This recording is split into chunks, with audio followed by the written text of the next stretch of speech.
Hello, hello, everyone. How are you today?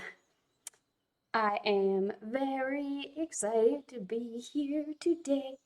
Very excited. I've been looking forward to this since last week. I had a very fun stream on Sunday with my co-director Ash. If you missed it, you should totally check out the VOD. We talked about pornography and ethics and consent. We're not being porn negative, I promise. We're just talking about sort of all the different sorts of things that you might want to talk about during discussion of pornography and consent and all of that. And yeah, it was a good time. I totally recommend checking it out if you didn't get to watch it. And then, as usual, all of our previous videos are on our YouTube. You can see links to that in our About section on Twitch. And then, yeah, just excited for all you to be here today. I'm just playing around just a little bit with the docs in OBS because I'm trying to see the viewers and it's not working. Okay, finally it's working. Anyway, I'm very excited to be here and hang out with all of you lovely people and play Stardew Valley together. So we have been playing Stardew Valley and talking about community, what community means, how do we have a healthy community, what is a healthy community even, talk about consent and talk about the impact of things like big box stores and all the different ways that they can affect things. And yeah, it's just been very good. So we're going to continue with some of that today, talking about all of these different things. And let's go back to Castle Farm. And hopefully the audio today has no problems. I would really like it if the audio had no problems.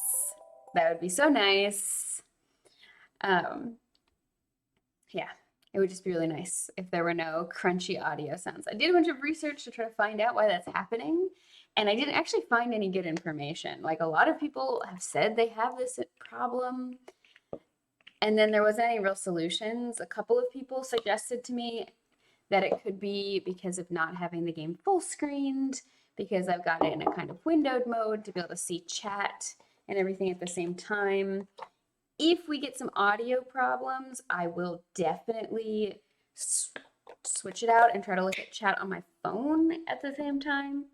But worst case scenario, we just turn the audio off.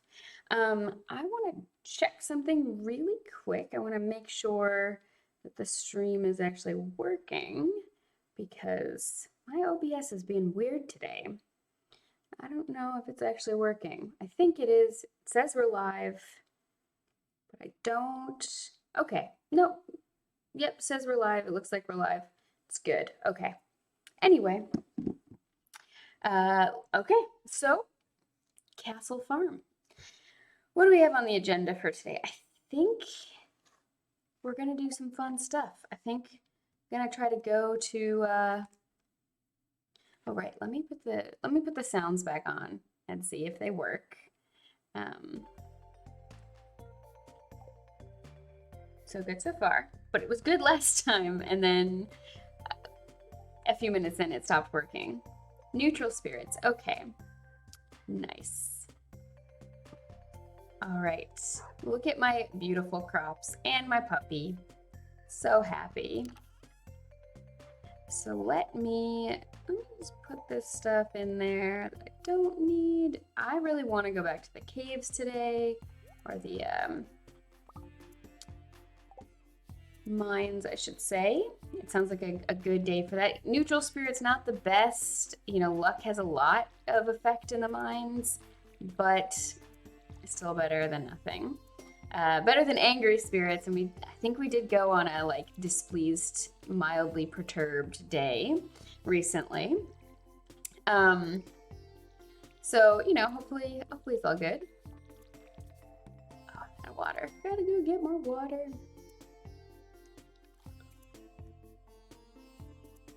I'm gonna turn down the brightness of my screen just a little bit. Give me a second. There we go. That's better. Kind of hurts my eyes when it's all the way up and I'm playing a game. Yes, water those crops. Yes, look at these blueberries. So exciting. So exciting. So, hey, welcome to the stream, Ditchibron.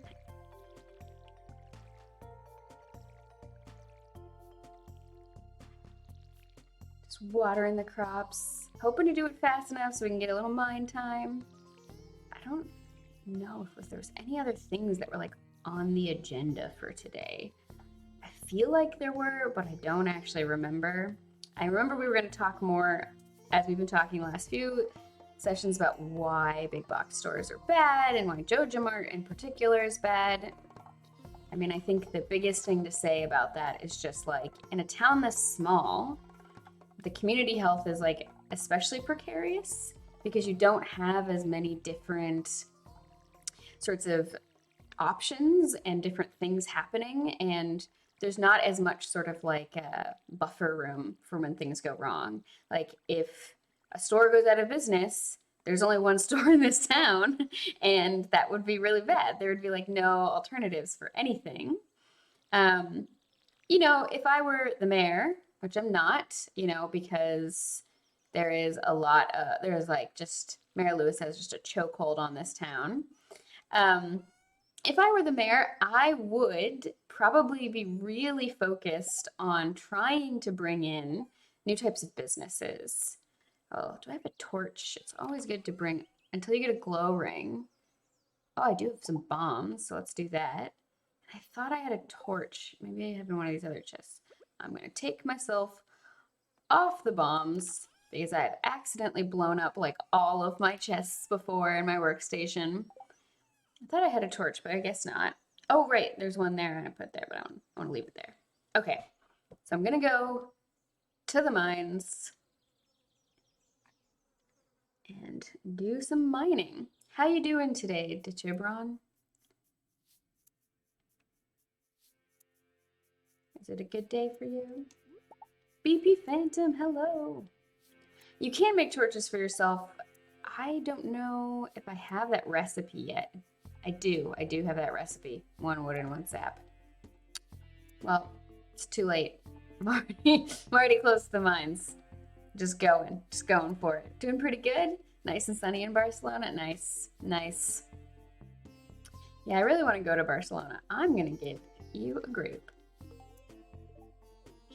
Linus likes basically all the forageables, and I love to give him them. He likes certain mushrooms especially, but anyway. Nice and sunny in Barcelona. It's like 8 degrees today in Vienna, so like not super nice, but it's getting there. All right, 15. Sweet. Okay. Oh man, I hate these guys. I gotta kill them so fast. What? I hate them. They're the worst. If you don't kill them fast enough, they get hard and you can't kill them, and then they turn into these flying bugs that are loud and annoying. Ugh. There we go. I got that guy. All right. Well, it's already time for me to eat some fruit and eat a spicy berry. How are you doing today, BP Phantom? Is it a good day? Oh, I'm going to eat this first. Eat the white algae. Gotta get my energy back. Nice energy.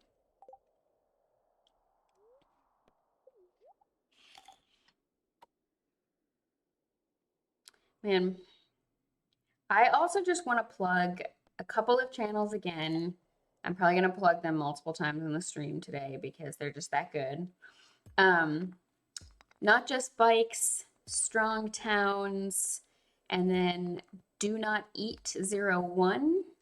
Do Not Eat has a whole channel where he plays City Skylines, the game, and talks about his like two main series. One is this like City Skylines with a sense of history and time, so that it kind of talks about how cities develop over time and different sort of decision making, that how it affects people long term. And then the positives. Oh man, a rock crab, gotta get him. I'm just missing the whole time. I'm gonna get the crab though. When you only have this broken sword, it's actually quite hard to make a lot of progress. All right, let's put down a cherry bomb right there. Let's see. Yes, the way down has appeared.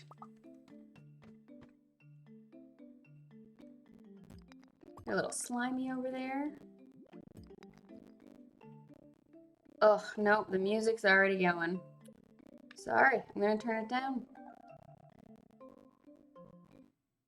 Yeah, music's off. We can just chat. I'm not sure why this is happening. I'll have to do more research. Oh, thank you for putting those in chat.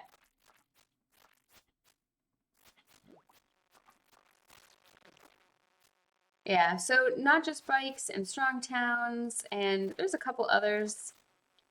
They do really good sort of discussions about like urban design and safety and town health. Strong towns.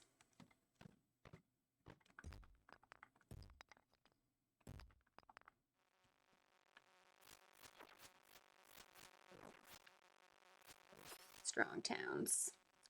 Oh my goodness. Strong towns and Do Not Eat 01. It's not the like most sort of straightforward name, but yeah.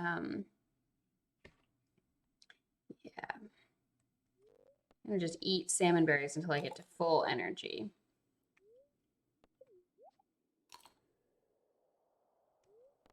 One thing that's nice about playing single player is that there's not as much pressure to do it all fast, because things like time stops when you're in your menu and time stops when you're eating things. And that's just great. And then I get hit in the face with a bug.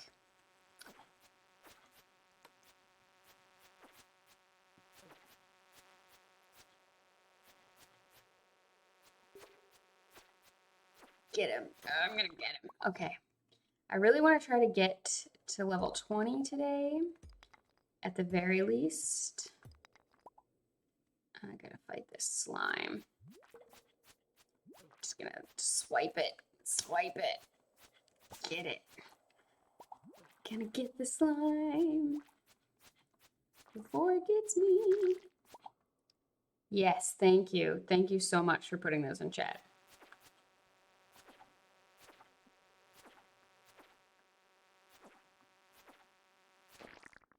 That just takes way too long. All right. Nothing very good. Okay. Oh, I gotta kill this little wormy dude.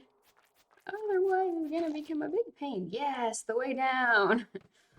I probably should have gone to the end, because in those levels, there's usually a big thing of coal at the end, which is like, you could just always use more coal in this game. But I'm more focused on getting low today. And then I want to upgrade my pickaxe soon, because I can't decide. I actually want to put it to a vote to everybody. Should I upgrade my axe or my pickaxe first? Because both are really necessary for game progression.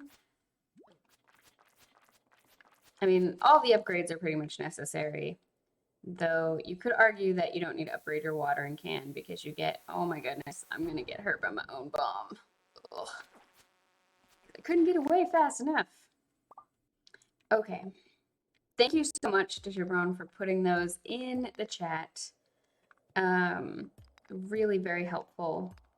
A lot of the things I talk about are things that, like I'm depending a lot on the research and the good sources that those people use. And I have my own and I do things to expand on it. Yeah, pickaxe. Okay, well, I got the better sword. Yay. Okay, I'm gonna just switch these up and we are gonna be on our way.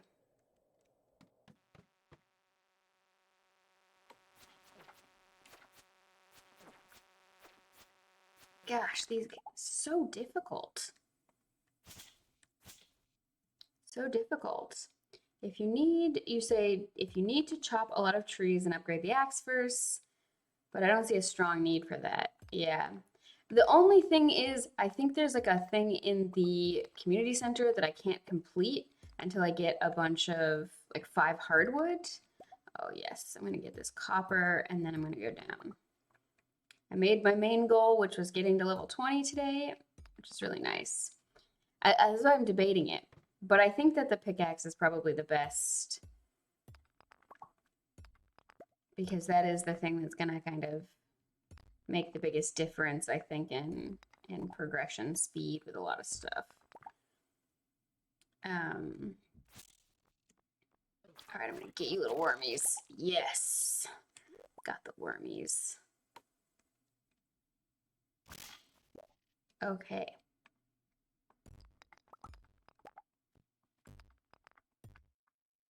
But anyway, I'm probably gonna try to get a slightly fancier computer soon because this laptop, I got it in 2016 and it was refurbished in 2016, so it's like, it's okay. It's okay. I don't like to upgrade things until they're like absolutely broken. I try to be very environmentalist about my electronics, especially. But I can just repurpose this and use it for something else, like a media station, and still use it when I go out.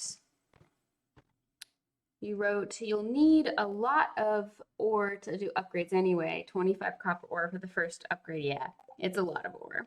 How much do I even have? I have 16 copper right now, which is respectable.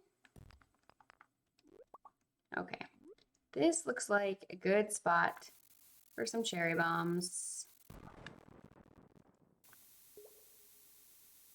I'm just being very liberal with the cherry bombs because, oh yes, okay. I'm gonna pick up the ore and I'm gonna go down again.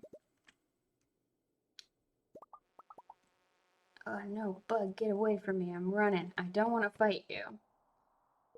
All right. I probably have time for one more level and then I need to skedaddle home so I don't pass out because I'm not really rich enough. I mean, I think that it's only ever like a percentage of your money. Yeah. Can you go into debt in this game if you pass out in the mines? Like, not faint, but just. Yes. Look at this. Progress, progress, progress. Because if it's only a percentage of your money, I only have 40 money right now.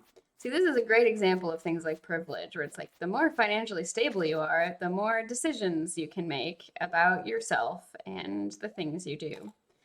I like that about this game because it's very real.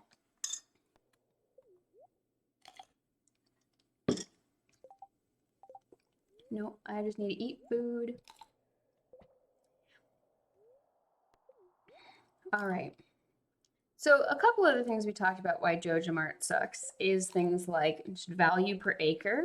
I know I repeated this previously as well, but it's just one of those things where I think it's really worthwhile to just keep talking about it so it becomes really ingrained in people's heads. It's like land, right, is one of the few things we have. And there was a lot of writing done. There's been a bunch of research that says like a huge part of why feudalism ended was actually because of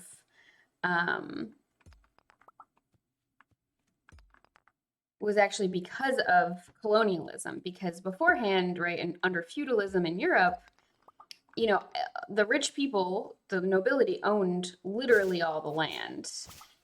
And so what happens there is like there is no way for any sort of economic development or things to change. Now, I'm not saying that feudalism or colonialism was good. Obviously not. I'm Native American and my ancestors paid very dearly, but I also had some ancestors who were on the second voyage of the Mayflower. So, you know, like very American. That's all I usually can say about myself is like very American, my history. But anyway, I gotta kill this guy before it becomes annoying. All right, well, it is too late to make it home, so we are gonna experiment today and see if, yeah, what happens when you only have 41 gold and you stay in the mines until you pass out from sleepy times. Pass out from sleepy times. Oh no, I do not want to use that. Oh, I want to get you, Buggy. Come back here. Ugh, no, ran out of time. Yeah, at least leave the mine, probably. Thieves will take my stuff. You're right, you're right. Thieves will take my stuff. Hopefully not my ore, but it's just so rough. A level 5 combat. Woo!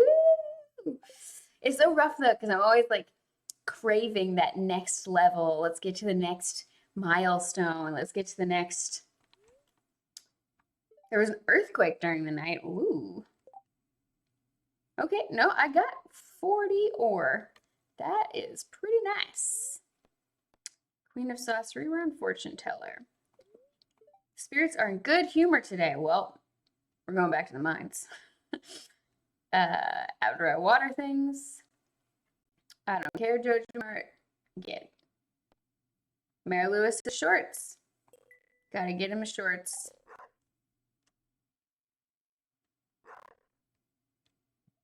My goodness.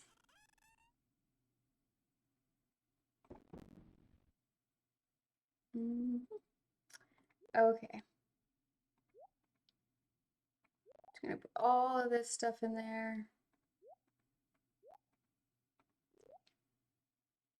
I'm gonna water my plants. Build, yeah, for gold. It must be a percentage. It must be like 10%.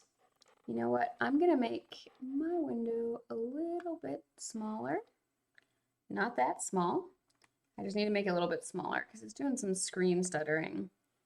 I just don't like that. Do not like when the screen is all like, it just doesn't look very good. Nope, don't want to sell my stuff. I want to get my watering can because I gotta water my plants before I can go to the mines.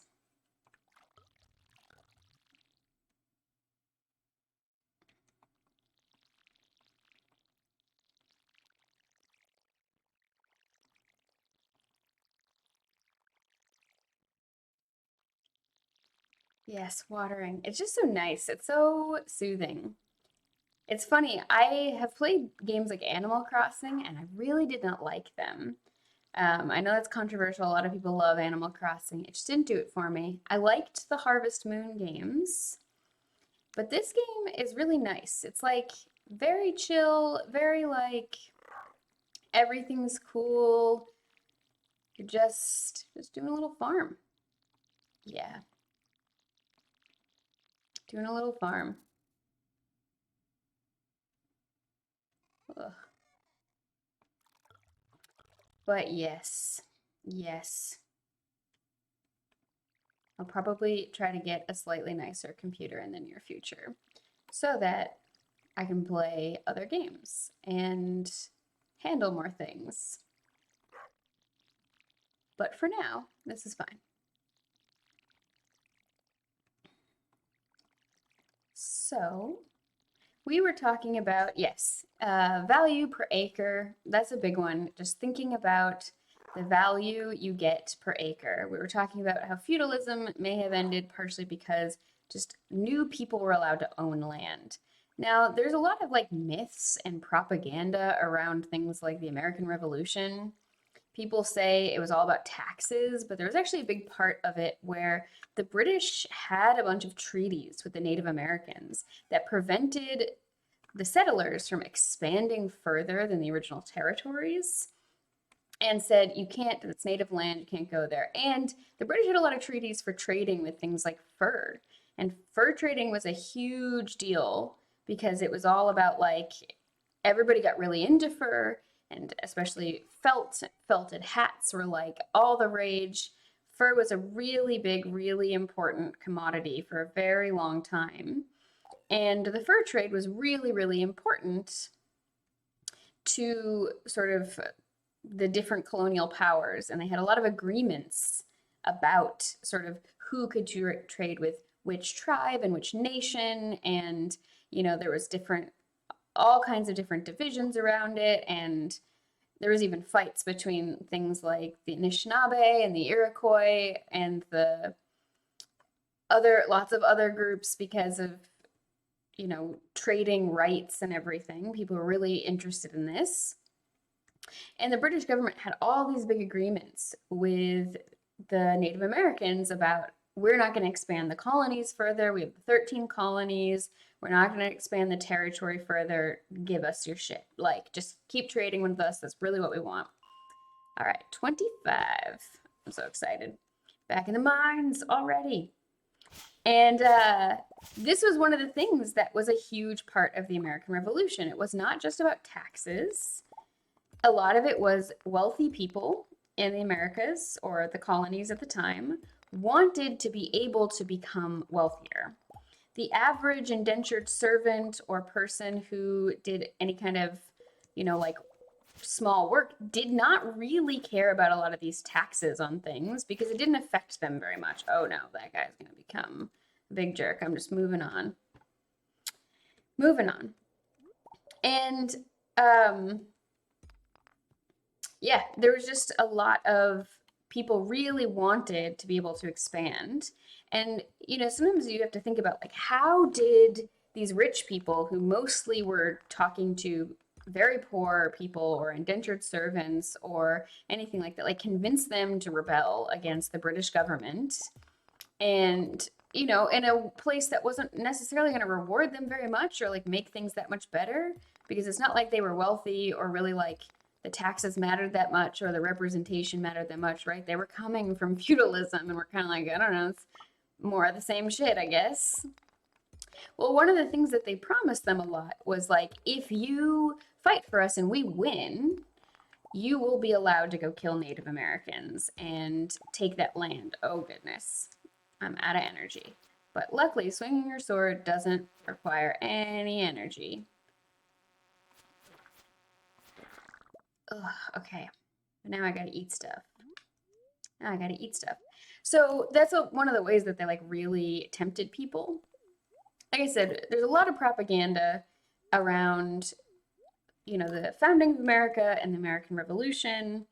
And it's true that there was a lot of empty land because first contact brought influenza and smallpox and a bunch of other things that there was no immunity to, and it just killed like more than 95% of all the people. So at the time of the first contact between Europe and the Americas, North America had, just like America, just what is now the United States, had a population that was far larger than all of Europe put together. And there were huge, cities, international trade routes. There was like, federations. There were like the Iroquois Confederacy was like this big confederation of different nations.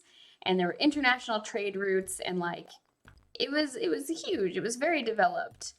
And the diseases alone wiped out more than 95% of the population. So when the Pilgrims first came and the other early settlers came, they found a lot of empty land. Like there were a lot of abandoned cities and towns, and they just moved into that, right? They just moved into it because they were like, well, nobody's here, helped them with a lot of their buildings and everything. But then after that period of time, once it became really apparent that the settling in North America was going to be incredibly profitable, the government started sending richer people over there and making more efforts to sort of like establish trade and colonize and everything.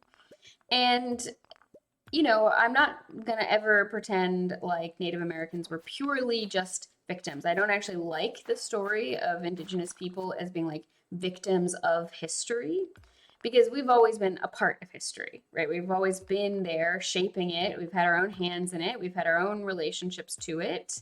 And definitely there are lots of ways in which we are and were victims, and you know, really getting genocided is you know, just always a thing where you're a victim in that situation. But you know, there were some tribes who wanted to cooperate because they were like, oh, you're gonna defeat the people that we have had these like long-standing rivalries with and conflicts with, just like, you know, internal struggles within Europe and everything. And so it's a complicated time and a complicated history. But one of the ways they convinced people to fight for the American Revolution, people who did not really stand to benefit materially at all from the conflict and actually stood to lose, because if you were there as an indentured servant, it's because you had usually committed some crime. The crime could be something like being poor.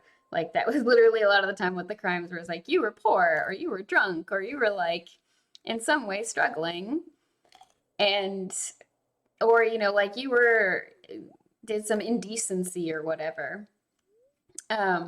But if since you had this like criminal record and being sent to the colonies was like part of the sort of this is how you are paying your debt to society, rebelling against the crown was really dangerous in that sense, because it's like, well, if I screw this up or if this doesn't go well, I might be in a really bad way. Give me this torch. Give me this torch. I need the torch. Give it to me. Yes. Okay.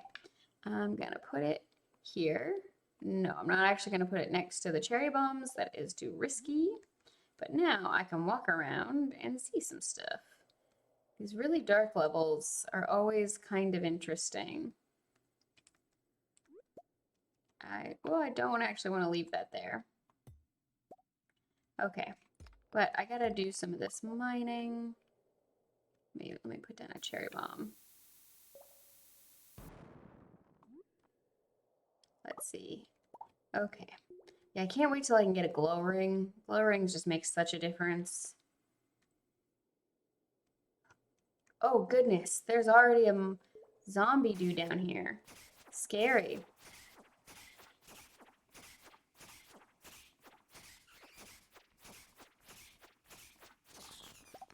Did I beat him? Oh my goodness. Did I? Something's attacking me. Is it a bat? I think it's a bat. I think it's a bat, yeah. Goodness. Combat in the dark. Scary and difficult. Oh my goodness. Oh my goodness. Oof. Oof. All right, I'm going to put this down for a little bit just so I can get some light in my life.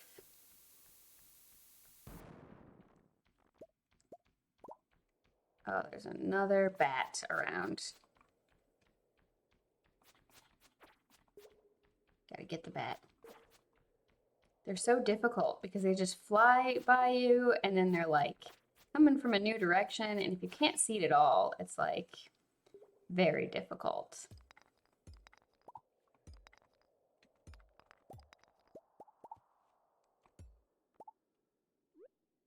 Oh my goodness. Yeah, difficult. Oh, there's another dude over there. Not fun.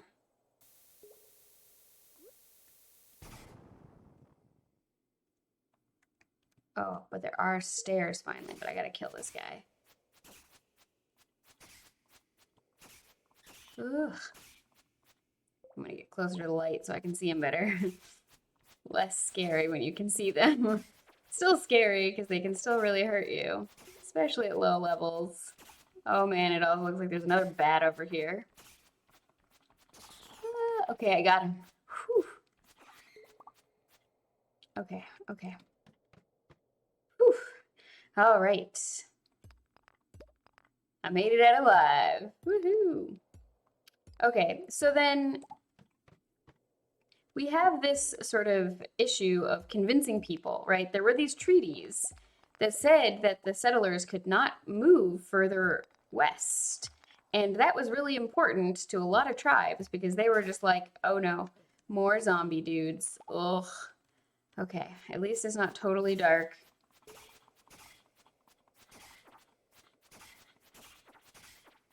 Gotta just concentrate on the clicking.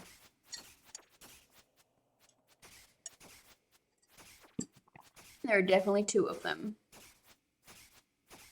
Oh my goodness. Well, Adventures Guild achievements. I hope I get them. Oh my goodness. Whew. All right, I'm gonna eat some food.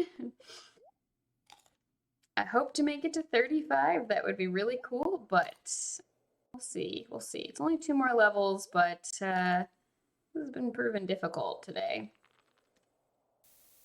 And there's definitely another zombie dude over there.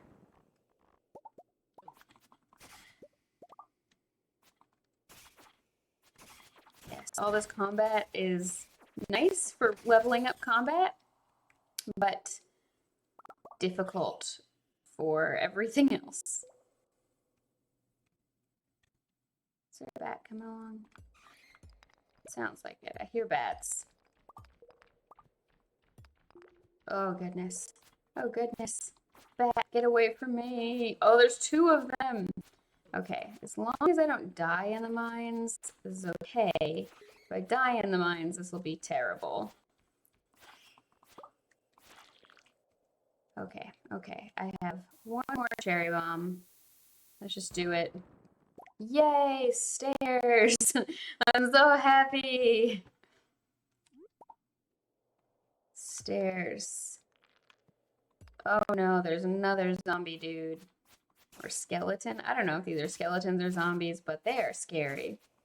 Okay, so there are all these treaties, couldn't go further west, which basically meant like the thing that was making any kind of advancement for Europeans possible was over, right? The ability to go further west and claim land was basically the thing that made it possible to escape feudalism, right?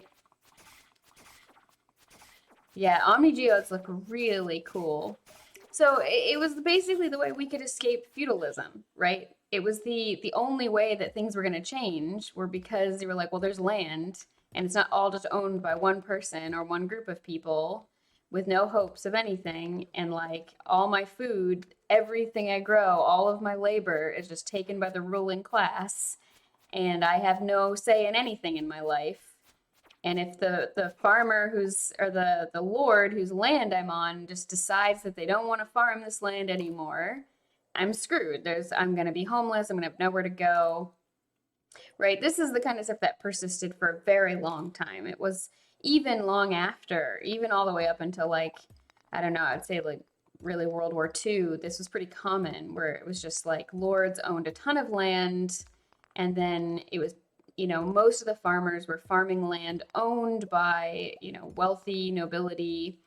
And if they ever wanted to do anything else, they could get a kind of like office job, maybe if they had some sort of skills or training. But it was unlikely that you would have that. I made it to 35. Oh, yeah. It was unlikely that you would have that. And getting that usually required you to have time and stability. A lot of people left school very, early. This is all the way up until, really World War II. And that just meant that, like, the Americas, if you think about it, really were the only option a lot of people had for any kind of changes. But there was still this problem. Level 3 mining, yes! The British government and most of the other European powers had treaties with the tribes to say we're not going to push any further west. So this is the main way that the founding fathers and the rich people who profited the most from the revolution convinced the poorer, laborers to the people who didn't own land and didn't have rights to fight for them because they were like, if we win, we won't respect these treaties. You'll be allowed to go kill Native Americans.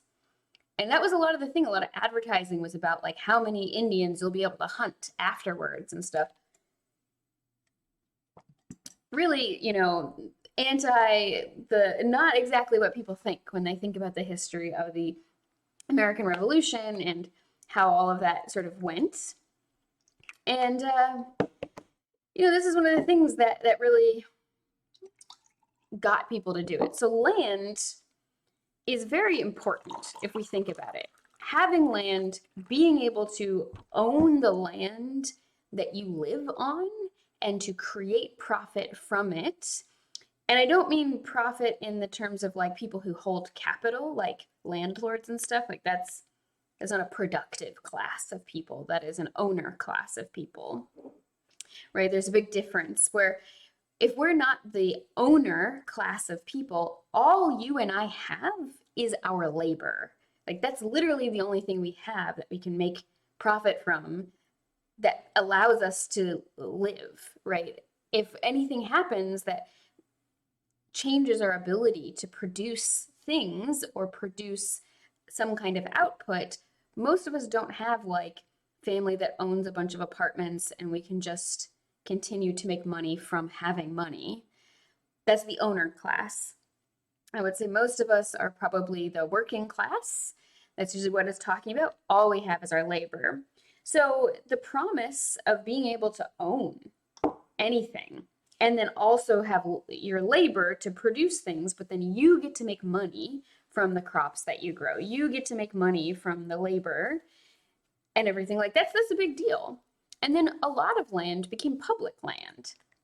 A lot of land that's been developed in cities, the land in and of itself is not always owned specifically by the developers that developed on it. They may have just paid to develop it. Like they don't have the mining rights, or if there was like oil discovered underneath it, they wouldn't get access to that oil.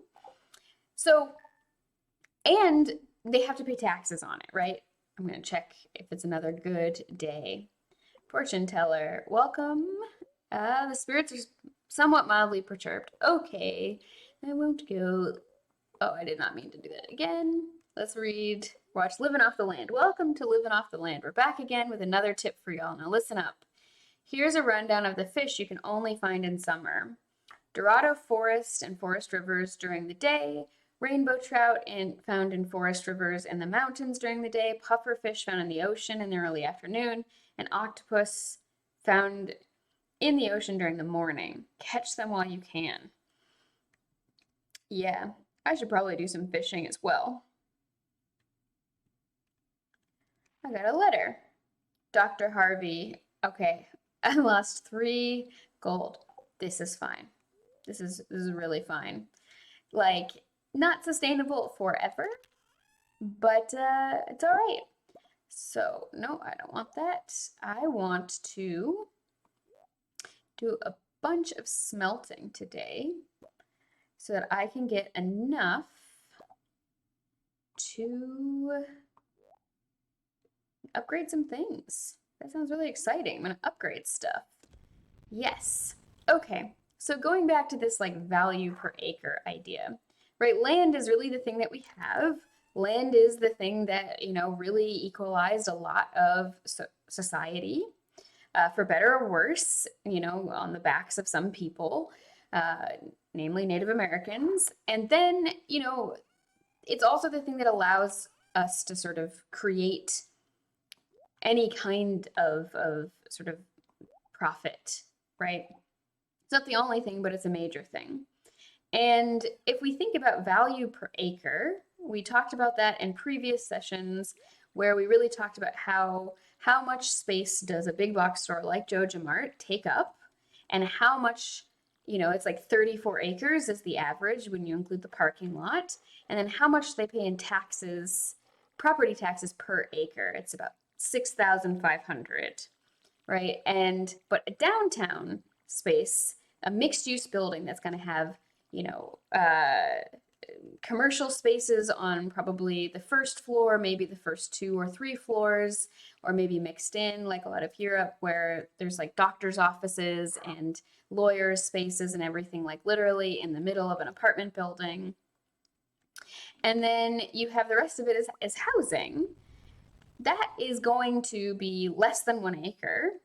And usually the tax revenue from property taxes of that is in the hundreds of thousands a year. So we talked a lot about how these big box stores, they do a lot of this double dipping. They pay almost nothing in taxes. The first thing we talked about was just property taxes, right? People often think about the taxes that things like Joja Mart would pay on profits, but we're also just talking property taxes, right? And I'm gonna say hi to the puppy. Oh, ran too fast, couldn't say hi. We're talking property taxes.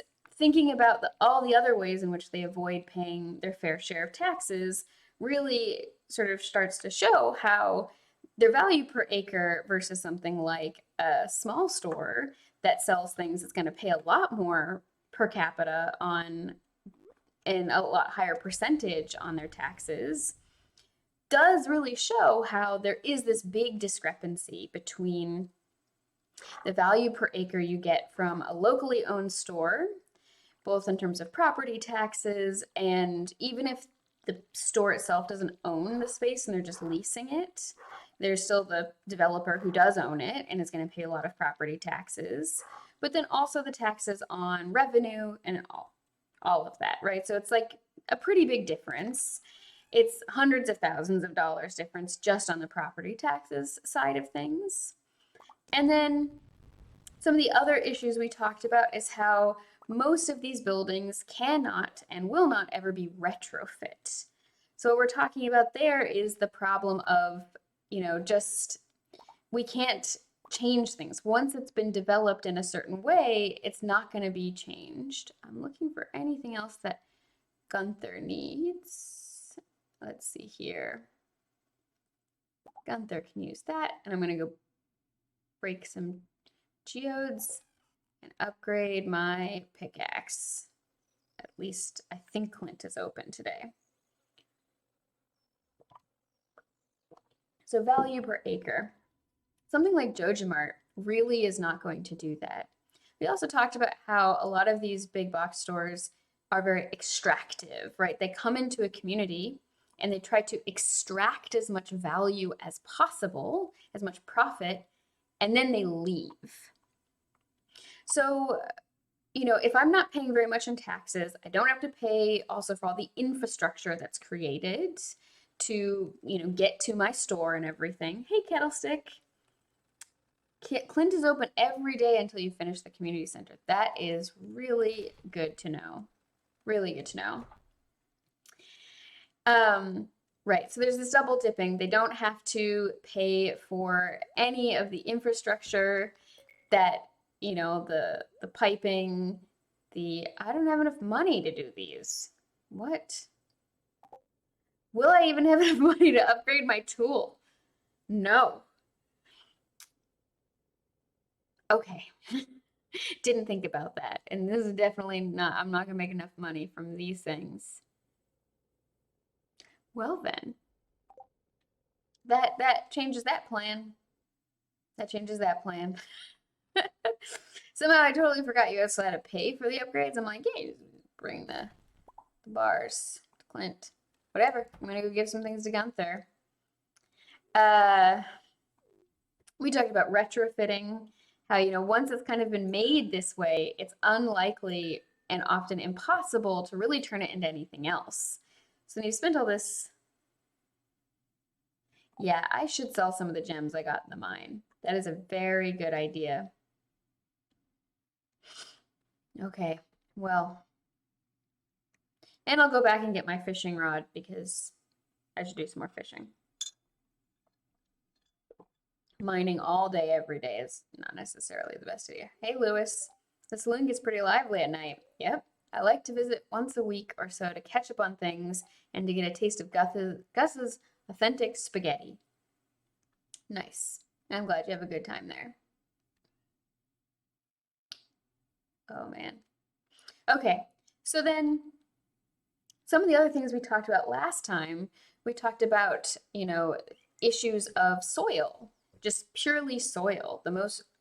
Most of the world's most fertile soil ends up being in cities. Like 40% currently is in cities, but people tended to develop around places where the land was really fertile because it could support more people. There's in, ecology this idea of the carrying capacity of a uh, ecosystem. There we go. Could not remember that word. I was like, just stuck. Okay, I don't like to sell any of these things because they're all very useful, except for red mushrooms. They're useless. Um, um, um, I guess I can sell some crystals. It's fine. I'll get more. I'm gonna sell this. This is that's fine. That's fine. And I'm gonna sell this jam I got. I'm gonna make some grape jelly. That sounds nice. Okay. Okay, fine. I need to get to 2,000 though to upgrade. That's gonna take so long. Oh my goodness, what did I do?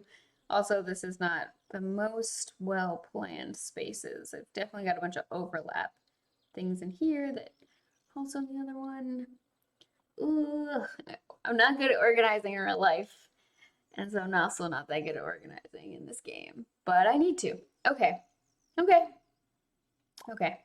I'm gonna put some things up in here, and then I'm gonna go do some fishing. That sounds like a good time. Do some fishing. I have enough ore to make a gold bar, so I'm gonna do that. They take a little while to kind of finish, so I feel like it's good to do it now. All right, let's go do some ocean fishing. Maybe we'll catch a squid. Unlikely, but it sounds fun. Did Chibron, you wrote, do you know about the chest organizing button? Yes. It will arrange the chest items so the duplicates are grouped together at least. Yeah, I should do that. I should definitely do that. It does make a big difference and it really helps with the, yeah, just the cohesion and organization of everything. Haley, if you stay in the sun a lot, it'll make your hair lighter. It's a good thing to know. Yeah. Alrighty. Maybe I can do some foraging on the beach too. Anything? Anything? It looked like Leah was holding a cake on the beach. I know she's drawing, but for a second I was like, cake. Cake on the beach. Oh yeah, today is Mardi Gras. We're Fat Tuesday. Nice. And apparently in Austria, people eat donuts, but you're not allowed to call them donuts. I don't remember why. But anyway, I'm gonna have a donut this evening. Charlie's gonna bring me one. I'm pretty excited about it. Okay, so then what were we talking about? Retrofitting, not really possible. That land is then just kind of used. It's very hard to do land restoration. It would be very energy intensive to also take down a building. But a lot of these buildings aren't built very well to be able to do anything else on them. Or with them. And so it's kind of a big problem. And then these companies come in and they just pull all the value they can out of a town and then they leave. To Chibron, you wrote, UV rays are powerful. In Barcelona on Ash Wednesday, we have a sardine burial procession. It's weird and fun. That sounds very cute. I don't remember what holiday it was, but when I lived in southern France, there'd be this like parade and carnival every year, and they had this giant balloon float of this mermaid who had cat heads for boobs, and it was fascinating. I never knew what it was. I never asked anybody because I was like, it's kind of funnier that I don't know, and I never remember what time of year it is, and I'm always surprised from like walking to work or something, and then there's just cat boobs floating in the sky above me. Um, though Yeah, I do kind of wish I knew what that was about. It was very strange. Oh, thank you. Burial of the Sardine. That sounds very fascinating. Looks like I'm in Willie's way. Okay, Willie, I will move. Apparently I took your fisherman's secret. Okay. You would tell me about your thoughts, but it's a fisherman's secret. All right. All righty. So then, why does Joja Mart suck? It's just evil. It's extractive.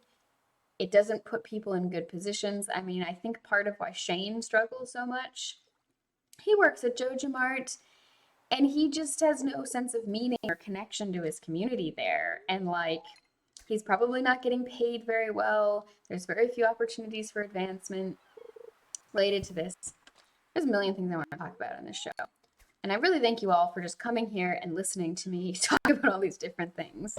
But there's this, most of us know of this idea of the glass ceiling, right? Where women and minorities and other groups of people, people who may be even straight white men who don't have, like, say, an advanced degree, get to a point where they cannot advance any further in their career. There's no ability to go up higher and to make more money. It's called the glass ceiling. But there's also something called the glass floor. The glass floor problem is this idea that there's very little downward mobility. So if you were born into a very wealthy family, like the top 5, 10%, even the top 20%, is unlikely that you will ever go down. But with the way we've organized society now, for people to be able to move up, some people have to move down. The top percentage can only support a certain amount of the top percentage of income and economic ability can only support a certain amount of the population. And then you need to continue to have that sort of privilege and that economic power, a lot of poorer people underneath you. And we can't actually lift everybody up to becoming wealthy. And without downward mobility, it's not that possible for there to be upward mobility. I see Baran Tor, you wrote, there are 3 spots in the town I grew up in where Walmart was at different points. The first 2 spaces sat vacant for large amounts of time since nothing but a big box store could really go in there. Walmart ended up buying its old building back for a Tractor Supply chain it also owns. Okay, yeah. Yep. I mean, that's a kind of a classic story, but maybe better than a lot of them in the sense that, like, Walmart did eventually use one of the other spaces, but a lot of the time, the economies in these small towns get so hurt by the destruction of their sort of main street, their shopping centers, their sort of economic cores. And then what ends up happening is that eventually people don't have as much money to spend. So in Joja Mart, like, they would shut down something like Pierre's, and inevitably that would also end up hurting the saloon because there would be less and less money in the economy. Remember I mentioned previously that, like, when a big box store comes to a town, the average income actually goes down in the town. Even though they're, like, supposedly creating a lot of jobs, they usually end up also reducing the total number of jobs over time. And the economy and everything just gets worse for everybody. So it's really not a good situation. Barantor, you wrote Walmart very much killed our downtown Main Street for years until small specialty shops finally started being a thing. Yeah. I think that another good example of things we could talk about is, like, just think about clothing stores. Before there was fast fashion and, like, mass produced fashion, there was a lot more variety in clothing. And you would go and get, like, custom made things from local stores. Now, obviously, like, people owned less clothing overall, and it all also tended to last longer. It looked nicer on their body because it was meant to flatter them and to fit them properly. And it was usually made from much better material, so it would last you like a decade. or more, especially if you kept good care of it and you repaired it. Obviously, richer people could afford to buy more of these outfits than poorer people. There was obviously a big disparity there. I have caught literally zero fish today. I've been fishing all day and I've only gotten trash and soda. Okay, trash and soda it is. I'm gonna catch one more thing and then I'm gonna go home. All right, seaweed. All right, I mean, seaweed's delicious. Often a good source of iodine. Recommend it. Um, so yeah, these big box stores, they end up just being very, very extractive. Oh my God, I'm just walking into a rock. Oh, cutscene. Linus is digging through the trash. George comes out and Linus is gonna go hide. Grumbly George. George says, grr, sounds like those raccoons are back again. Filthy varmints. And I show up. Ah, you turned up at the right moment, miss. Could you do an old man a favor? Could you go around the corner and scare off those raccoons for me? They've been causing a real mess. Thanks. Make sure you give them a good scare so they never come back. All right?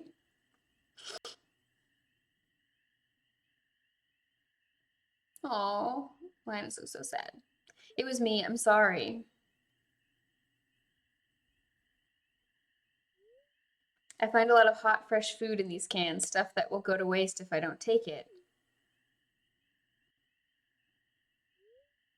Do you think there's something wrong with what I'm doing? No, it's a shame for food to go to waste. The other options are yes, it's disgusting. Yes, it's illegal. That's George's private property. No, but you should get a job and stop this is the only answer that is not terrible. And it is a shame for food to go to waste. Food waste is a big problem. And if Linus wants to live in this manner, which he does if you watch the rest of the game, and this is how he likes to live, I think that he has a right. I think when you throw things away, it's not yours anymore. Linus says, thanks, Ariel. I knew you were an open-minded person. I feel good about what I'm doing. I'm not harming anyone. It's true. You're not. We can take a very act utilitarian view of ethics and really go to John Stuart Mill's harm principle, which is that like the whole my autonomy ends, my right to throw my fist ends where your nose begins. And that's definitely the kind of model we use at Consent Academy. This idea that it doesn't matter what your intent is if your impact hurts somebody. That's the most important thing. Intent can matter in some cases, but for the most part, it's impact. And if it's not impacting anyone, if it's not harming anyone, then for the most part, you have the right to do it. There's obviously things like the social contract, where like we say you can't walk around naked and everywhere. Not everybody wants that. But anyway, Linus continues, you can go home. I promise I won't rubbage in George's can anymore. You can tell him you scared off the raccoons for good.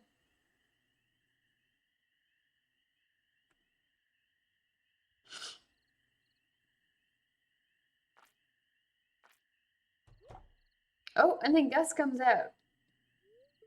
Wait, Gus says, catches Linus in the trash can there. I know what you were doing, Linus. If you need food, just ask. I don't want anyone in Pelican Town to go hungry.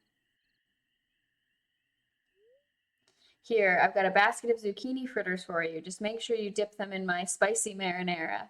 It's so sweet. But Linus does have the right to say no to this.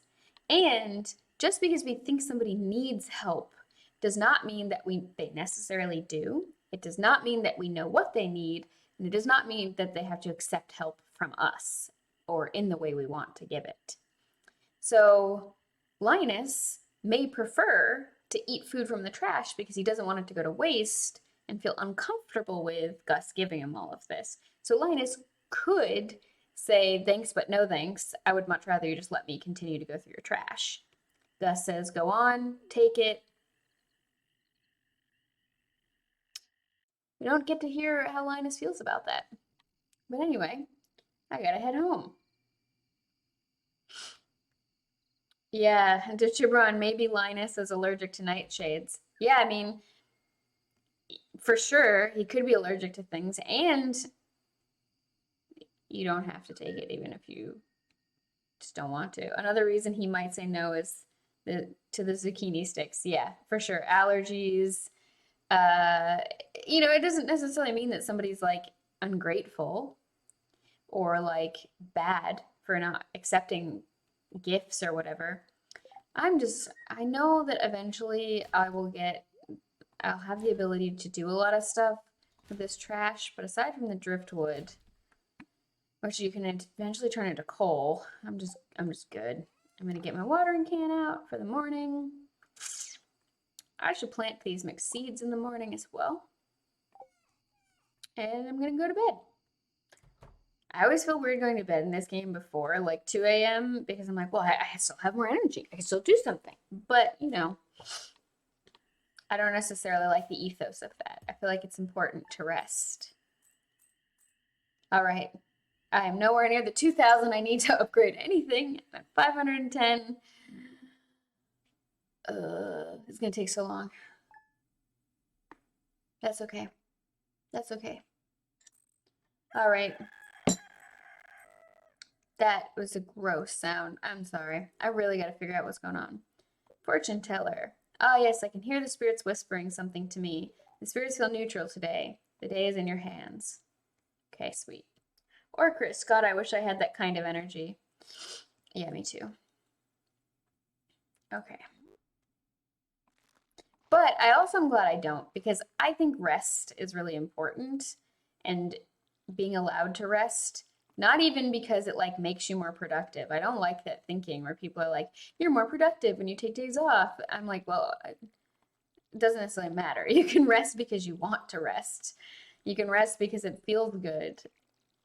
And this is one of the few things I don't like about this game is I feel like it really incentivizes overworking yourself. And there's also no sort of like resource limitation. How do I want to say this? You can't like deplete resources really because you can always just grow more forest and fish more fish and whatever. And I think that I really like games that have an idea of ecosystem. Okay, also related, unrelated to why Joja Mart sucks. Uh, I finished this weekend the Three Body Problem series, also called The Remembrance of Earth's Past by Sixton Liu. And oh my goodness, that last book, I mean, they were all amazing. They were all completely amazing. But the end of that last book completely like destroyed me. I was very emotionally strung out for a little while, like not in a bad way. And it's not like triggering content or anything. At least, I mean, like I could imagine someone getting triggered by it, I guess. But like, anyway, it's not the typical kind of thing you would be like, yeah, this needs a warning. It was just hardcore and intense. Very creative, very interesting take on what it would be like to interact with aliens. I don't want to say anything else about the books, really, because I want to encourage everyone to read it without spoilers, but like, damn, those books are like really good. It's probably some of the best sci-fi I've ever read. Each book gets better than the last too. The beginning of the first book is really different in tone from the rest of the books, but it like sets important tone and precedence. Orchrist, you said, have a new puppy. It's like having a child again. Got to get up and take care of him 3 or 4 times a night. I'm pooped. Yeah, for sure. Oh, I need to get at that series. I'm looking to order the new Charlie Jane Anders book soon. I don't actually know who Charlie Jane Anders is. Can you tell me about that? I don't think I've ever heard of that author. Or if that's like the name of the book series, I haven't heard of it. Kettlestick, you said, but there's no penalty for just going to bed right away if you want. I think it's as good as it can be about overproductivity and still be a video game.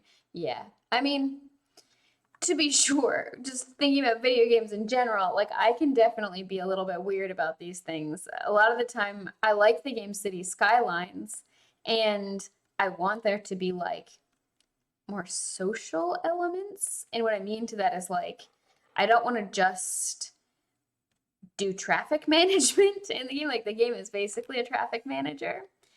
And I really want to, I don't know, do some other stuff.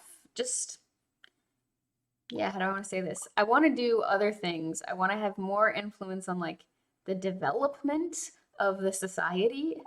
And yeah, just want to have more interaction with different aspects of society in that game. And like develop the social systems of the society. But that would be a very different game if we had all this stuff in it. I'm gonna make some more bars. Might as well stock up. Well, I have the ore. Or Chris, you wrote, she's a sci-fi and YA author. Good stuff, very gender and sex positive sci-fi. Just read Victories Greater Than Death a few months back. Was real good. Nice. Yeah, nice. That sounds very cool. I would not say that these books are like particularly feminist or progressive in those kinds of ways, but they're not. It's just not really a thing that is tackled at all. Yeah. The next book is Dreams Greater Than Heartbreak. I mean, these titles sound fantastic. I'm just going to say that. These titles just sound great. I love that.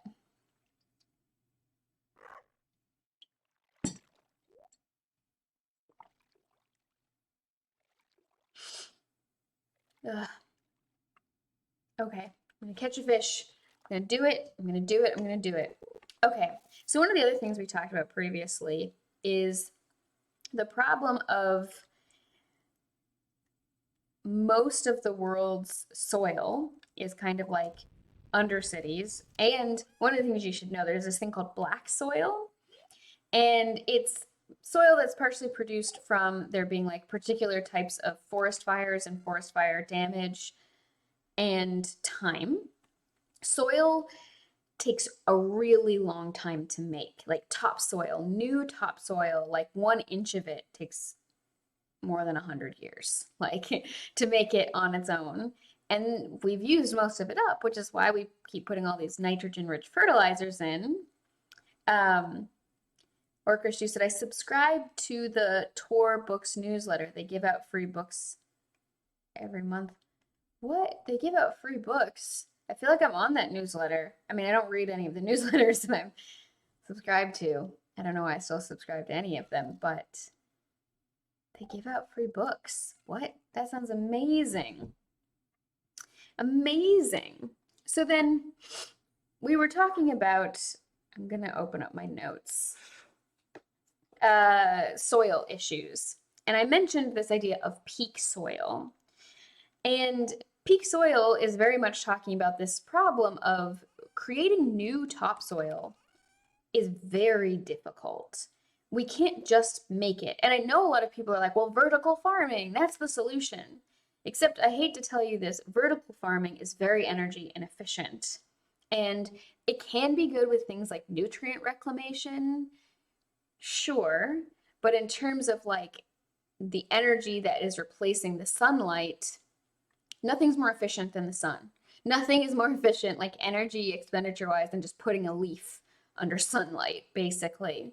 And so to do vertical farming, we need a huge energy surplus, which is one of these things we talked about previously. Paladin Hulk, hello. You may not like it, but this is what peak soil likes. I love it. Thank you. Yes, this is what peak soil looks like. So peak soil is very much this problem of we've used up most of the world's good topsoils. We really have. And it takes a oh my God, I'm already exhausted just from one fishing and watering some plants. Oh my gosh. My goodness. I can't wait to have more money in this game though, so I can upgrade things. And just gotta go fast. Okay, so we how do I want to say this? It's kind of controversial because people jump to conclusions about this topic, but there is an idea in ecology of the carrying capacity of an ecosystem, which is how many of any given species and how many in terms of total biomass, or how much in terms of total biomass, can any given ecosystem support, right? Like you can't have infinite deer in an ecosystem because eventually the deer will overeat all the food that they need and their population will collapse because it won't be able to regrow fast enough and they'll eat so much of it that it actually destroys the forest's ability to regrow, right?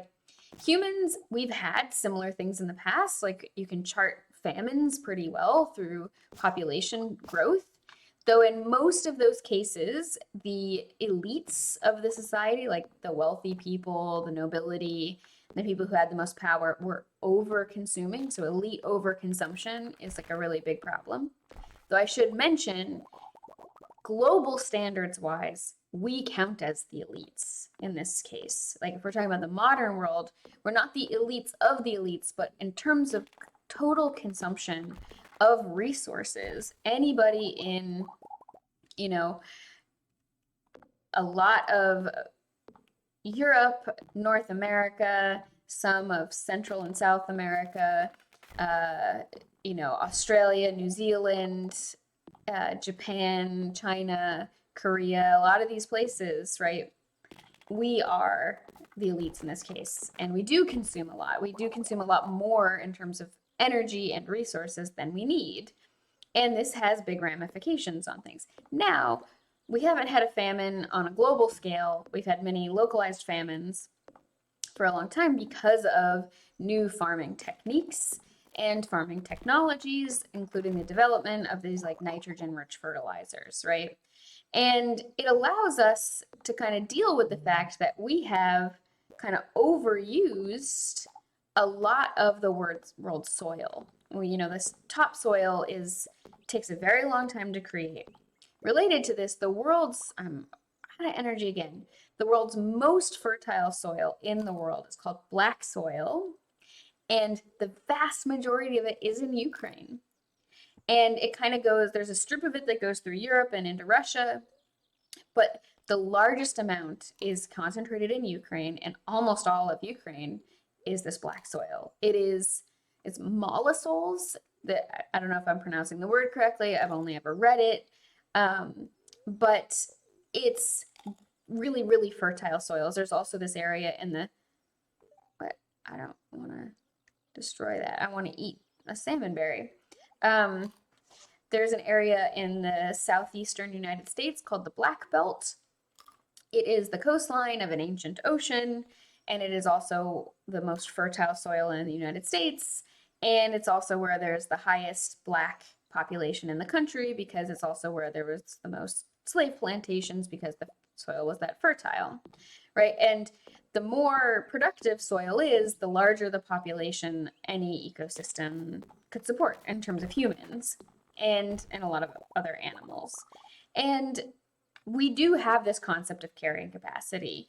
The solution to issues of carrying capacity is not, population control and eugenics, because most of the time when people are talking about that, they're especially just talking about like keeping poor people and people with less power and privilege from having more children. That's not what we're talking about.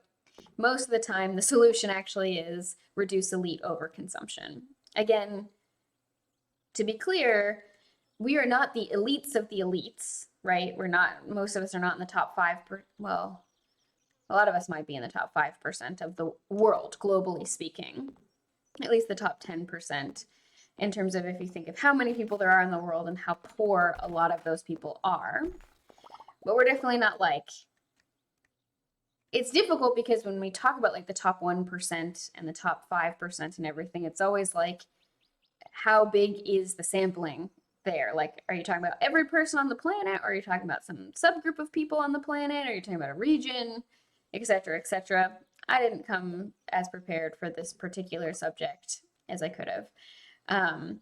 But anyway, I had to chop some of these things because this is a little bit difficult to get through this area sometimes. Anyway, so elite overconsumption. Most of these so-called Malthusian crises, Malthus is someone who like created this formula for judging, when a famine was likely to happen, basically carrying capacity and farming productivity getting outstripped by population growth. Because like if I say have several acres of a farm, I can continue to increase the productivity of that land by adding more people to farm it up to a certain point. And at some point, like pre-industrial, technology for farming, I could just keep increasing the productivity of that land up until a certain point where it's the sort of asymptote, where adding more people does not change the productivity of the land. Like it's not ever going to get more productive than it currently is. And that is, just a fact. Like there's always like a limit to how much can we produce from a certain amount of land. Now, people, like I said, mentioned earlier, talk about vertical farming a lot as, an option, because then you could stack more amounts of farming on less land. And the thing is, though, is that's very, very, very energy and resource intensive, right? Because you have to think about how all of the minerals and all of the different, metals that are used in that will have to be mined. It uses a lot of energy. You have to have a constant recycling system, where the one in nature does it on its own, right? We have these cycles, water cycle, nitrogen cycle, all of this kind of stuff that's just happening naturally in the ecosystem. Nature does it for us. It's very energy efficient, right? Us trying to do it on our own at our own speeds is much more energy intensive. And a lot, when we talk about energy return on investment, which is something we mentioned a little bit last week, we have this idea of like, for every joule of energy you spend to get energy, how many joules do you get in return? Peak oil is when people are talking about near surface oil. It's the peak productivity of any energy we have. And it's like 120 to 1 return. It's like amazing. Most other things are really low, and things like fracking are actually negative. This is not a conspiracy theory. If you go on a lot of fracking companies' websites, they will even mention this. They're currently only profitable. Like it literally takes them more energy to get the energy out of the ground in the mountains than they get in return. And it's only profitable currently because of speculative investment. And the speculation there is that at some point the technology will improve such that it will become more energy efficient, but that's always a gamble, right? So I don't really like these things that are energy negative in this sense, because it's like energy is very precious, with very limited amount that we can get in terms of like these different types of technologies. And I think we really should be careful with how we spend it all, and we should save a lot more of it. So anyway, this is part of the considerations to have. And to produce fertilizer is also incredibly energy intensive. It takes a lot of energy. I did not want to do that. I don't need that to go in there. I don't need wet trash to go into my chest. I know I can make stuff with it later, but I'm just going to leave it for now. It takes a lot of energy to make things like fertilizer. It takes a lot of energy to produce, all of these different things. And if we ever have, if we get to really the true, there's this thing called the net energy cliff. It's currently hypothesized that at some point we will reach a point where the energy return on investment and the near surface oil supplies really dry up. There will always be more oil on the planet. We're never actually going to run out, because there will come a point in time where there is oil somewhere in the ground and it is too expensive energy-wise for us to get it out. So this net energy cliff is this idea that at some point we're going to reach a problem moment where the energy return on investment that we need to even just maintain our current infrastructure, let alone grow, is going to kind of fall off, especially when we run out of this near surface oil. We've already really used up most of it. We're having to drill deeper and deeper all the time, and that's difficult for us. Look at all these copper bars I have. Total aside, but I'm very excited by it. All right, sleepy times for this guy. And we've used up most of the world's good topsoils. I'm kind of talking about multiple issues at the same time. Yes, level 5 foraging. Okay. I am going to say trees drop 25% more wood because I think wood's a lot more necessary. Let's see. Fortune teller. Is it lucky day? I see a glimmer within my scrying orb, a shard of knowledge from the future. The spirits are very displeased today. They will do your best to make your life. Okay, so I'm not going to the mines. I was like, yeah, mining day. I want to do it again. No, not today. Not today. Oh man, I can't. Oh yes, peppers ready for harvest. Mayor Lewis likes hot peppers. Maybe I'll give him one. Nice. Okay, gotta water all these crops. I can't wait until I can make a lot of nice sprinklers. Can't wait. That'll be so good. So I don't have to spend every day watering. Use up all my energy just watering things. Did children? Yeah, the wheat can be harvested too. Thank you for reminding me. Paladin Hulk, you said spirits dislike us. Oh yeah, I'll just drink them all and that'll show them. I like this pun. I like your pun game is really good today. I'm enjoying it. I'm really enjoying it. Nice. So it's really energy intensive. A lot of people are really excited by vertical farming.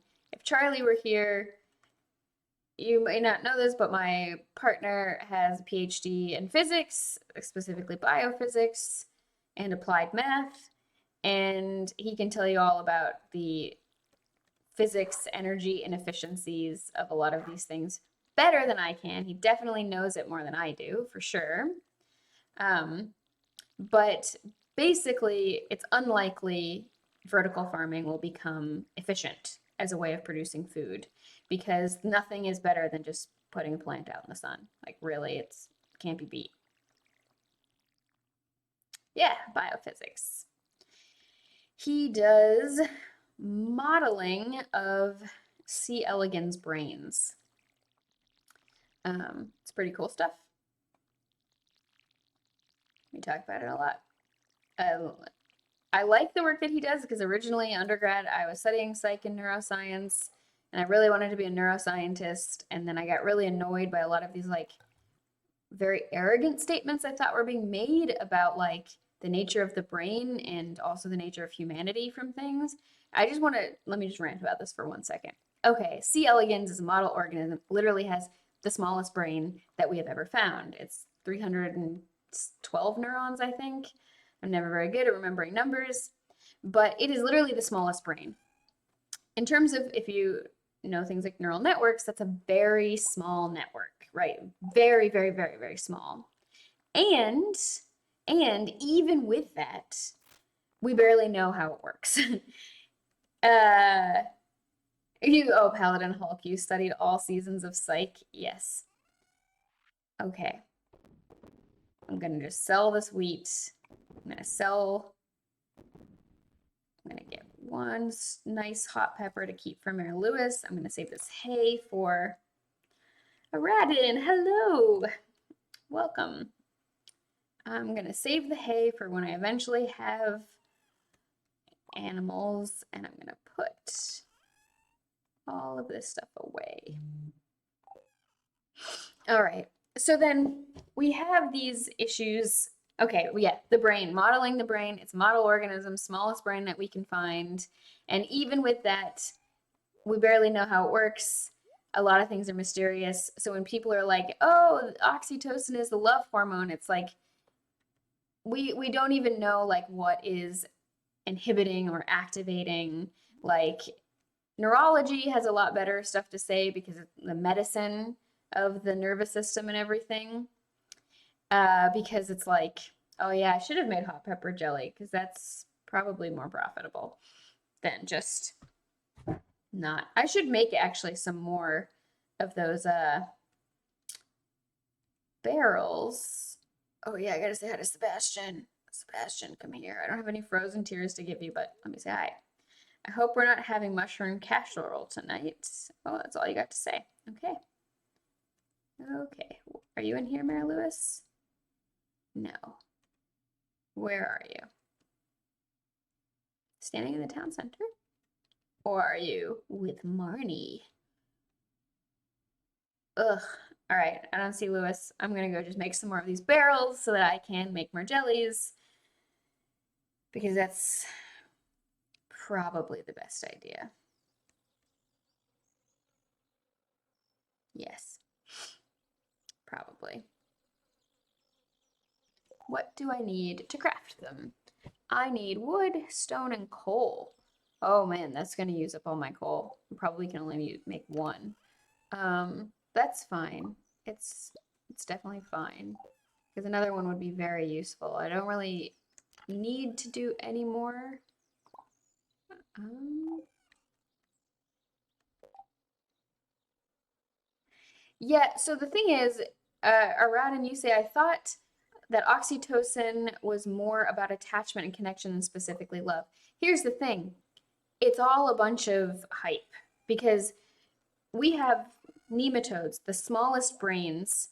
We have genetically modified them so we can always see inside of their brain, and we can always, like, anytime they have a one of their neurons fires, it can fluoresce and everything. And even with that, we barely understand like how exactly does it move forward and backward? Like how does it turn around? And there are behaviors we can see and everything. Like we can see that nematodes that are sort of traumatized when they're young, when if they're deprived of nutrients, for example, will do less exploration for food. And they like certain types of smells and concentrations of oxygen. And like we can watch externally their behaviors very, very well, and we can see these sorts of things. But in terms of what neurons are responsible for what, we think we have some ideas about that, because if we like ablate certain neurons or like burn them away and destroy them, it might lose its ability to move backwards. But we don't know if the only thing that that is used for, I'm going to say out of Demetrius, if strigolacetone levels could be increased, would it have a proportional effect on mycorrhizal growth? Oh, sorry, I was pondering some data and I didn't notice you there. Do you need anything? Nope, just wanted to say hello. I'm doing some foraging. I'm trying to see if there's anything good to forage nearby. All right. So yeah, even if we like they have serotonin, they have gabapentin, not gabapentin, GABA. It's just GABA. Gabapentin is the name of a drug. I think about that because we think gabapentin, the drug, is inhibitory for GABA, and it's like currently the drug that they just give to everybody who like they don't know what's wrong with them or what kind of problem they're having, or like I don't want to eat the sweet pea, I just want to go. I want to go up here. I want to see. I should really have brought my little hoe around so that I could dig up all these worms.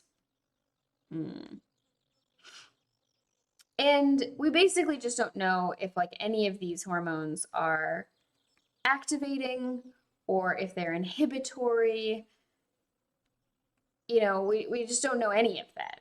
And when we make these big claims, like we have so many more neurons, right, than a nematode.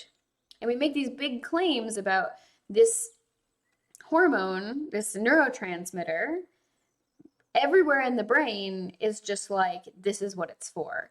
We can't even say that kind of thing about the smallest brains that exist.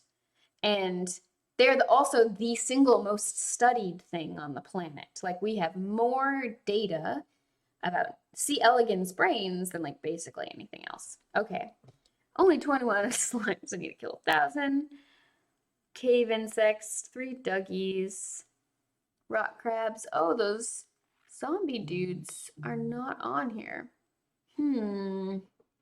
Well, I was hoping I was going to get some points from that, but I guess not. Guess not. All right. Well, I have my fishing rod. I'm up here. Might as well do some fishing. Mountain fishing. Did run you wrote, I sold fiber for income early on in the game.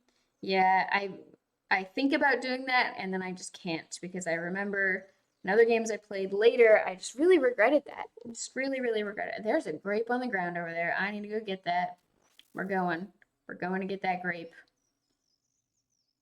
Yeah, gotta go get it. Need the grape.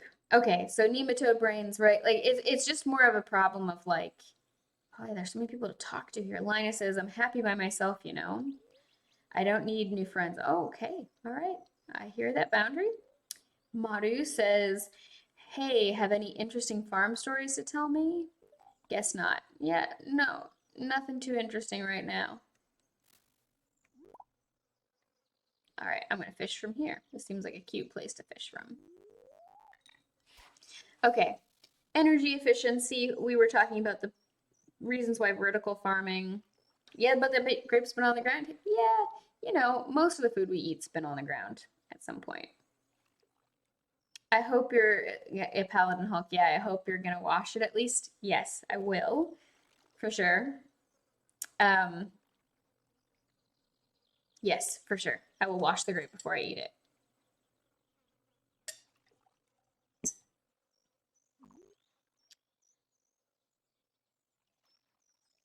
So slow sometimes. Oh, oh, yes, I got a hit. Okay, this is like the first fish I've caught in like 5 days, or even like gotten a bite on in 5 days. I haven't caught it yet.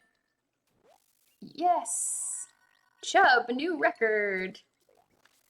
That was a terrible cast. Oh my goodness.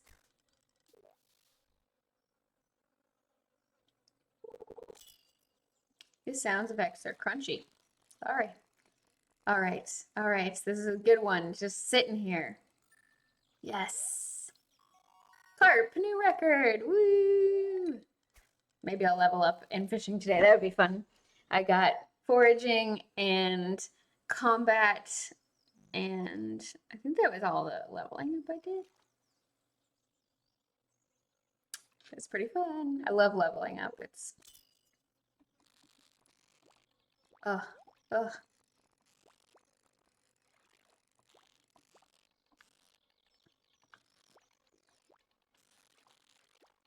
Ugh, I hate this the need to sort of compete between a chest and a fish. This is kind of a tricky fish. Ooh, ooh.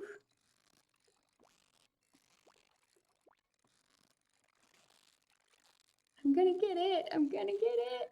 Yes. Oh, yes. All that for a 12-inch chub? What? Oh my goodness. But I got a chest. Oh, wow. Rare disc. Gunther. I'm totally gonna go do that like right now. I think Gunther's closed though. I'll do it tomorrow. Did you when you wrote, there's less trash in the mountain lake, and I like that you can see the cloud shadow passing. Yes. Yes. It's very nice. Little touches in this game. Very nice. Gotta catch this fish. Yes, perfect. Carp.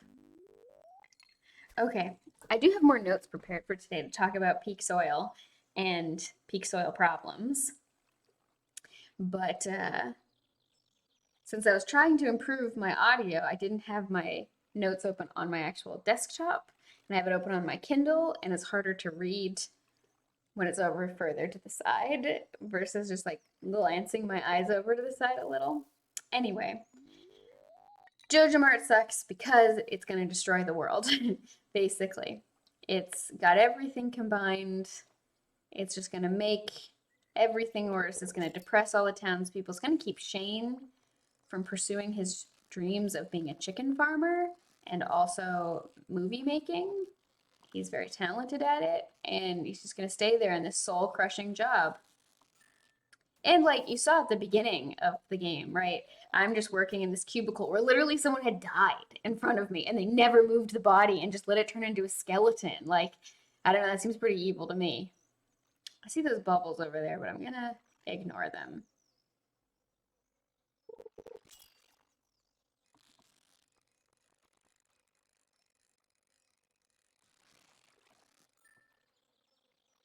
Sweet.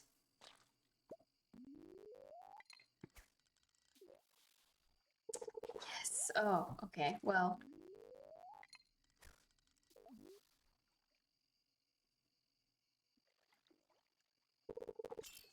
oh my goodness. Caught like nothing for days other than trash. And now this is so nice. I'm just getting so many more fishies. Bullhead, nice. All right, peak soil. I'm actually going to open my notes so I can talk about it and look at things. So we talked about Aradan, you said more ridiculously indifferent than evil, I would say, but yeah. You know, I would say that there's these sayings that like sufficiently advanced incompetence is indistinguishable from malice. And I would say that also like knowing the harm that you're causing, but knowing that it doesn't affect you or feeling that it doesn't affect you and choosing to still cause harm, or knowing the harm you're causing, but then being like, well, I will make a lot of money from this harm, is pretty evil. But that's just my opinion. And then Paladin Hulk, I don't work for free employees. You want me to move that dead body, you have to pay me. I mean, yeah, like I'm not upset about the employees not moving it. It makes total sense. But ugh. And Dechibron, you wrote, yep, the mountain lake is one of the best fishing spots. And Aradin, you wrote true enough. Yeah. Yeah, I mean, I think it's complicated. Like words like evil, they're very loaded words, and especially if we're talking about them in a sort of like religious sense, it takes on a very different meaning. And an absolutist sense, it takes on a very different meaning. But I would still argue that like the harm that they do outweighs the benefits that they can produce, and therefore should not exist. At least that's the conclusion I come to. Did I make a chest for flowers yet? No. I have a forageables chest. That's fine. That's fine. I'm gonna put them all in there. I'm gonna put this hot pepper in there for now. Okay. Okay, I'm gonna throw this broken CD away. How have I had 13,000 gold and I've spent it all? What? It's a different kind of, Arad, you wrote, it's a different kind of evil, not like the mustache twirling kind of evil. I mean, I think that part of the problem is we also have these images of evil and these particular ways, and we think that for something to be evil, it has to be knowingly and intentionally evil. Where I think a lot of the time people feel like, well, I've done the cost benefit analysis and like the benefits of this thing to me outweigh the costs, therefore I feel like it's fine. Or I don't have to pay those costs, so it's not my problem. Or these costs are also like society level problems, so it's not just me. And I think that it's complicated. So I would say that you can do evil even when you have really good intentions and you're trying really hard. Oh my God, that is the grossest sound. All right, Queen of Sauce. I'm excited. Greetings. It is I, the Queen of Sauce. Baked fish.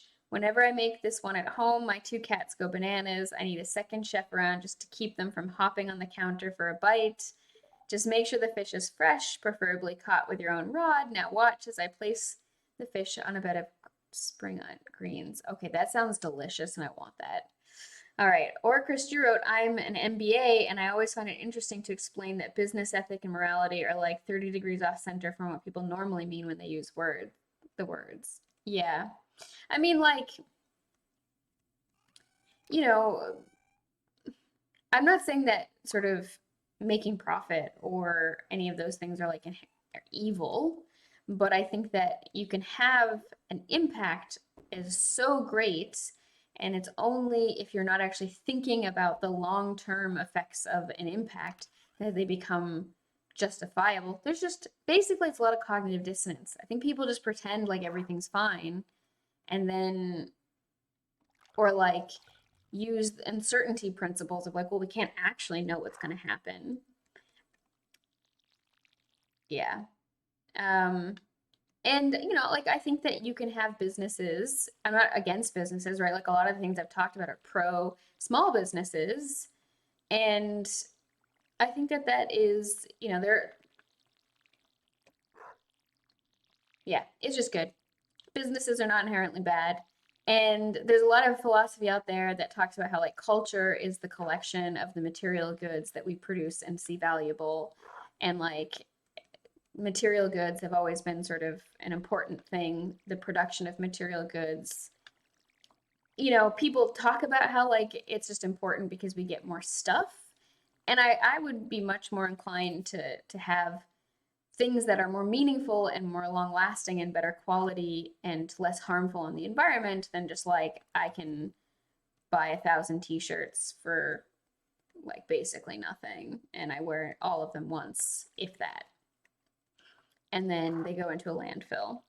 Um, Kettlestick, what's the gross sound you keep mentioning? Oh, just the audio sounds bad. Does it not sound bad for you? Like when the rooster crowed, did it not sound like the rooster was dying? And like, because my audio is really crunchy.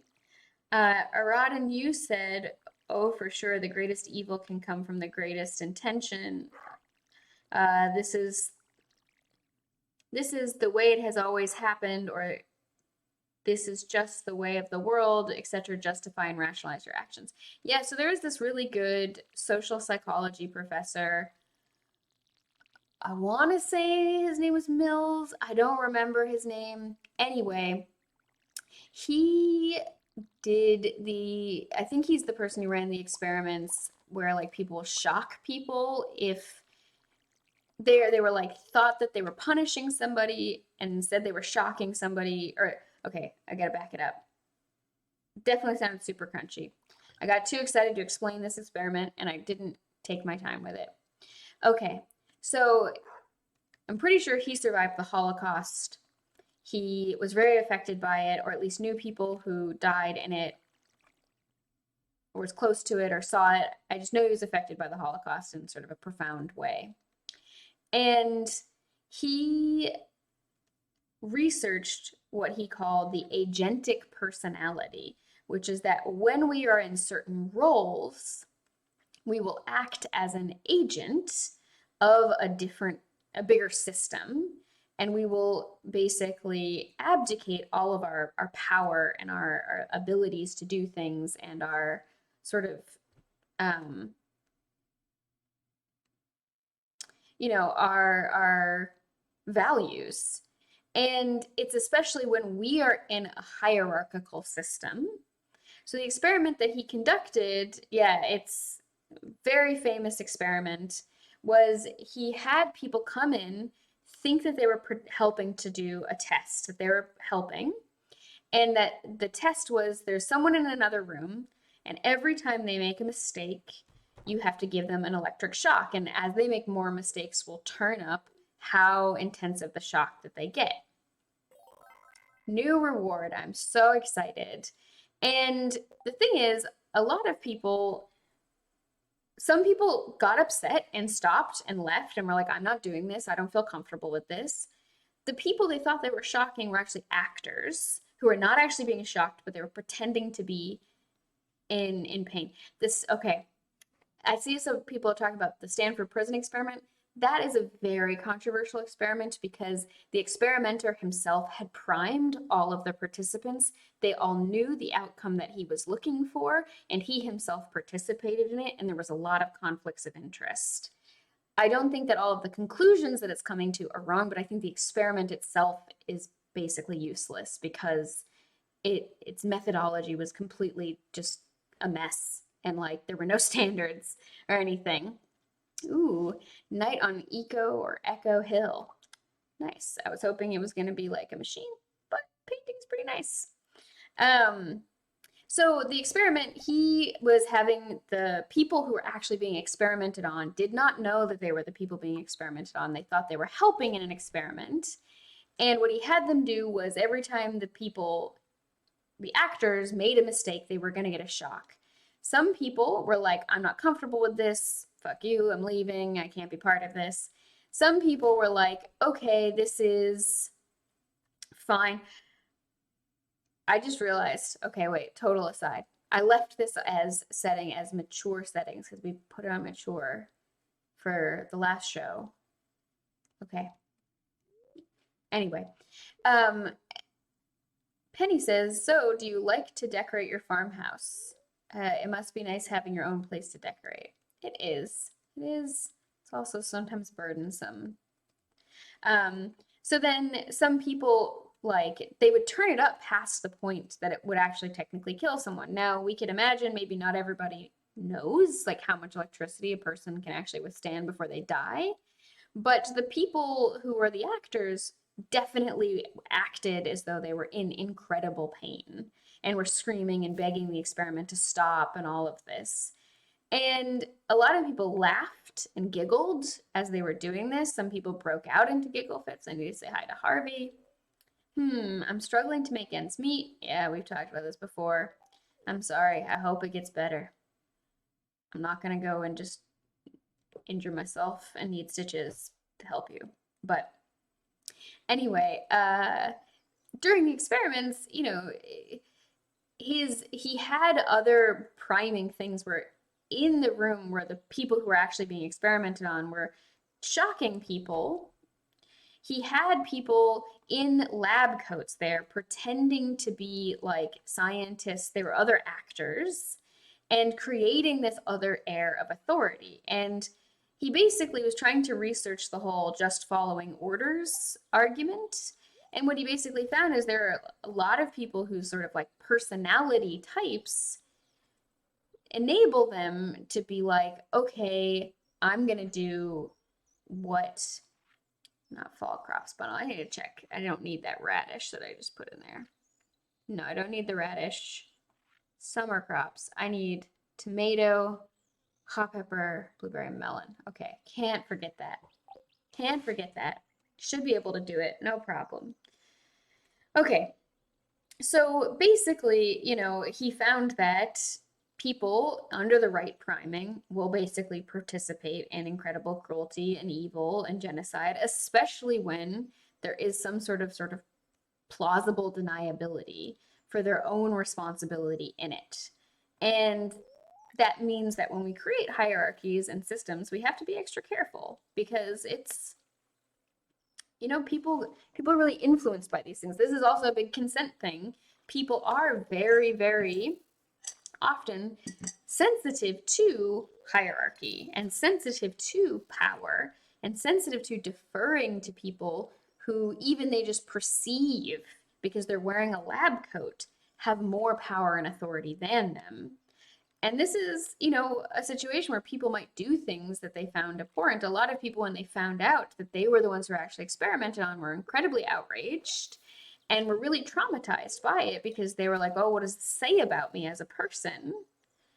Now, of course, if they had revealed the parameters of the experiment to the people, it would have been impossible to do because everyone would have just known what was up. But this is one of the things that led to more needs for informed consent sort of agreements in experiments. A lot more of it had to do with like medical experimental abuses, especially of Black and Indigenous women. But anyway, I'm digressing. I don't even know how we got in on this experiment. Oh, we were talking about evil and Joja Mart. Right. I see there's some things in chat. Paladin Hulk, yeah, or Radin, you said makes me think of the Stanford prison experiment. Paladin Hulk, the questions were easy too. Oh yeah, or Radin says, oh yeah, it was horrible. Paladin Hulk, Yes, or Chris, the experiment was in the movie Ghostbusters when Venkum is shocking the guy for getting wrong answers, but being a bad scientist, he was actually harming people. Yeah, Rod knew at it if they have an out excuse. Hello, first time chatter. Chivi. Chivi. I hope that's how you want to pronounce your name. Um, welcome to today's show. Did I just miss that? Did I just miss that? So we were talking also about peak soil today, carrying capacities of environments. It is estimated that we will need to increase our food output by at least about 40% by 2050 to adequately feed everybody on the planet. We talked about elite overconsumption as one of the things that leads to these Malthusian crises, and it's a big part of it. And it is still true that there's a carrying capacity to any environment. And, you know, things like Joja Mart often have a lot of sort of hands in farming. Maybe they're not directly involved in farming, but they set a lot of farming standards because they tend to sell a lot of produce. And, you know, think of things like Target and Walmart. They have these sections that are, you know, grocery section. And also things like McDonald's. McDonald's has set the whole world standards for beef production because McDonald's wants their hamburgers to taste literally the same everywhere in the world as much as possible. And so they've really reshaped the way cattle farming goes because they want this. So they have some tremendous power, but it's also led to some very, very toxic, very harmful, even to us, standards of things, right? Like antibiotic resistance and a lot more water pollution and all of the different hormones that they give the cattle to beef them up faster, like stay in meat and affect us. And you know, these corporations who don't owe anything to the communities they go into, like Joja Mart, right? It could just come in here and destroy the entire local economy, extract all the value, not pay that much in taxes, and then leave. And the town is, oh, okay, I overate. Can I walk home? Oh no. It's slow. It's slow. I'll make it. It'll be fine. So we're also talking about peak soil and the ways in which, you know, the world's topsoil has really been depleted. And it takes like, I think it's like 200 to 400 years for 1 inch of topsoil. This is too slow. Oh my goodness. All right, I'm just going to eat this field snack so I can actually move. Yes, okay, okay. Time for bed. And this should be my last day. Tachivi, I'm very sorry you just came, but I do need to get going. It is 6 o'clock for me, and I have to prepare for a class I'm teaching at 7. We will talk more about peak soil next time, and more about community and consent and Stardew Valley and all this good stuff. If you are interested, this Sunday, we have our interview stream. I'm interviewing, it'll be either I or my co-director Ash, Joe Langford, who works with children who've been convicted of sex crimes, basically. And we're going to be talking about how do you teach about consent to children and how do we help prevent these harms from happening. And tonight from 7 to 8 p.m. Central European time, we have our Consent Basics class. It is always free. We teach it once a month, once in sort of US time, once in European time. And you can always check out our calendar for more information. Consent Basics class, like I said, is always free. And we've always got lots of good things. If you like today's stream, please consider supporting us on Patreon, or you can make a direct donation, which is tax deductible because we are a nonprofit. All right. Thank you all for being here today. I really enjoyed it. I think we had very good conversations, and I'll see you next week.